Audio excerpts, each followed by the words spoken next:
Okay, welcome to Oathsworn into the Deepwood. In this series of videos I'm going to show how the system works.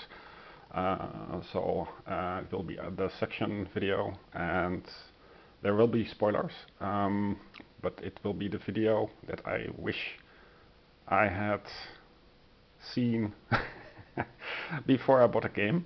Small disclaimer that I bought Oathsworn into the Deepwood as an impulse purchase, and I've grown a little bit tired of giant boxes. I had this misconception that full games should be in a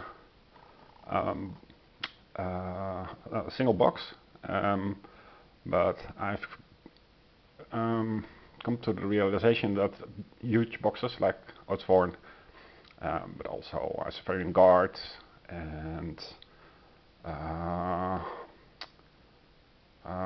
what's the name? Gloomhaven. Those boxes, Sleeping Gods, of course. Those boxes they take a lot of effort to dig out the particular pieces that you need. Also, once I got the box Oathsworn, the emphasis was on the combat. So you were talking about a hexagonal grid with hexagonal pieces, and Shadowborn Games, the creators, they were like, okay, so you want combat? We have optional story, and you can cut out the story. There is encounter book, I think. Let me check. Yeah, so there is a chapter summary that you can read if you don't like reading. And the problem, however, is that the font size is so small. So this is for chapter 4, the instant action mode, and this focuses on the quick introduction to get started with the tactical grid. Tactical grid is usually the same everywhere, but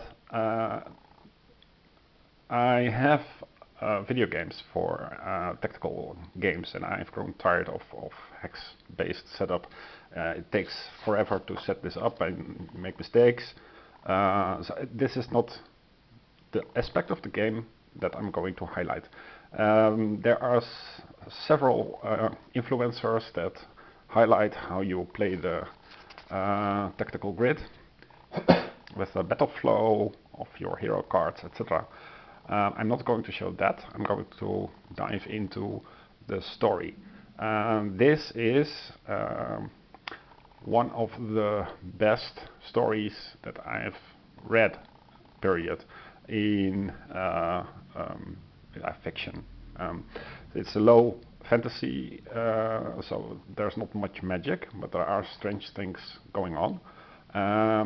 And how the books interact and how the map interacts with the books, that's what I'm going to show. So basically, I read both of these books, and so I know how it ends. And yeah, that's what I think. That's what baffles me. Nobody does this kinds of videos. The journal is also very interesting, and how the journal interacts with the storybook, and how the storybook interacts with the allies. Okay.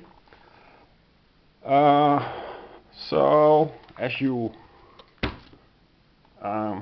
so with that out of the way, if I show you a section of the storybook, that will be basically what you can read in the app, but in the storybook you can flip back and forth. yeah, if that makes you anxious, don't watch this video. If you are into combat, then don't watch this video, because you will have the option to play the combat and short circuit the story. If, however, you are into story and not into combat, then this video is for you. Yeah, all these books say that you have to not read, etc. So what you do, of course, is you have the character set up. I recommend that you just take the character card and don't bother with the action cards if you are into the story, because the story doesn't really affect the action cards that you have. So you should not get a dendri ranger and not the scarred tribe exile, or you could, but I would say just take a few out of these, because these come into the story. The grove maiden, for example, it's unlocked during play. That's true. And that is a chapter where she is your enemy and you have to subdue her. And after that, you can play her. Right. So let's just yeah. So the first thing would be the mystery envelope A. You are instructed by the storybook as well as by the app to open envelope A. Envelope A is a map, and it shows you Bastogne. And then, of course, the issue is, how do you enter this and how do you represent what is going on? So this is not spoiler territory because it has been shown many times over. So this is the free company miniature, the group avatar. It starts on the wire route. And let's see.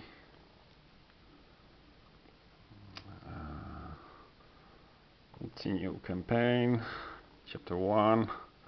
So the wire route and the Deepwood approach. There's some thematic fluff.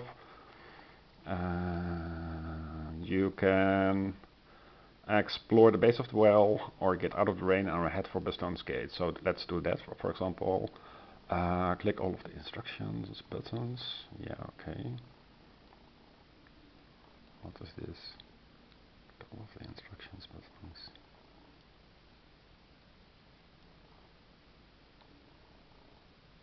Instructions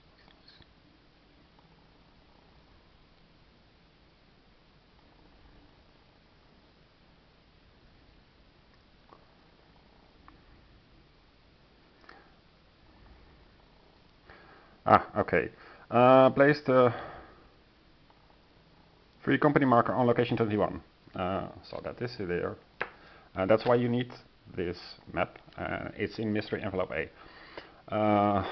Let's see. I can tick the path A card. Yeah, okay, done that. Green mud sucks at your boots. Every stride a challenge as you trudge through the rain.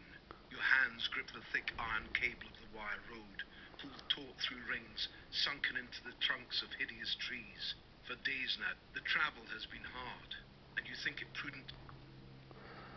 So here is some Oathsworn gain +2 animus token. That is not relevant for if you want it to go into the story. Place location token 22 and go there. It's not exactly correct grammar, but it moves your avatar to 22. Okay. Get out of the deafening rain. Location As you 22. approach the thick wooden gate, a small slag slides unevenly open, and a weary, coal-caked face peers out. Moments pass as he eyes you with suspicion. So create a name for your free company. Oh crap, I forgot that. But that is the free company sheet. Define a key attribute of your free company by choosing which of the following statements most accurately. Which one of the following statements most accurately describes your company? And then nothing. Taking inventory of your many weapons. Yeah, so then one of you reveals here's the mark on your wrist. some stuff. Continue. Guard seals the paper with wax and nods to those outside the portcullis. With a slow grind, the iron gate raises to let you through. You understand your task. Encouraged by the fact that you haven't left, the boy redoubles his efforts. Midge is a name, and there's none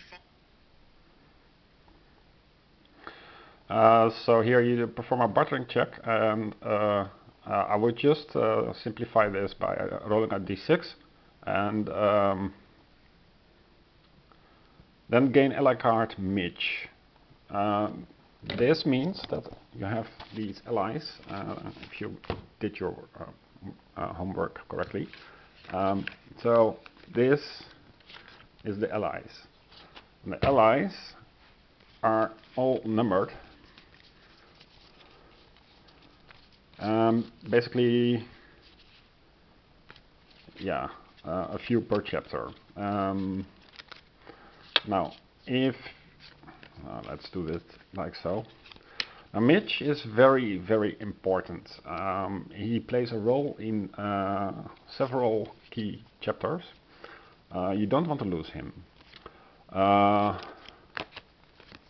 Next up, Cedric. Yeah, also important.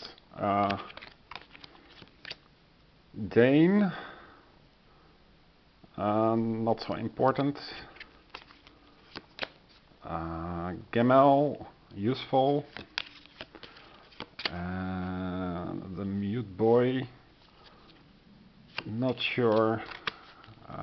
Didn't see him in the stories. Steet plays a role in several parts of the story. And Grey Cane, yeah,